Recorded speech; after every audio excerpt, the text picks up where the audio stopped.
ন্যায্য অধিকারটা কি? ন্যায্য অধিকার কি আমাদের? আপনারা কি কি কি দাবি নিয়ে এখানে দাঁড়াইছেন? আমাদের দাবি হলো, সেটা আমি বলতে পারি না, দুঃখিত ভাই। আপনারা শাহবাগের সড়ক অবরোধ করে দাঁড়িয়ে আছেন অথচ আপনারা জানেন না? এটা আমাদের এখনো বলা হয় নাই। আমাদের একটাই দাবি, আমরা আমাদের যে ন্যায্য অধিকার, এই অধিকারের জন্য আমরা দাবি চাই। সেই অধিকারটা কি? সেই অধিকারটা আমি এখন বলতে পারবো না ভাই, আমি সরি ভাই। ভাই বাংলাদেশটা দিন দিন সস্তা হয়ে যাইতেছে।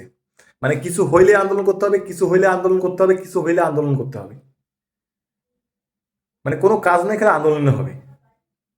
এ বাঙ্গিরপুর নিজেও জানে না যে সে কি নিয়ে আন্দোলন করতেছে। এই ঢাকা শাহবাগের রাস্তা অবরোধ করে বসে আছে। মানে যখন সাংবাদিক প্রশ্ন করছে যে ভাই কি নিয়ে আপনারা এই অবরোধ চালাচ্ছেন, তখন আমি বলতেছে এখনো বলা হয়নি।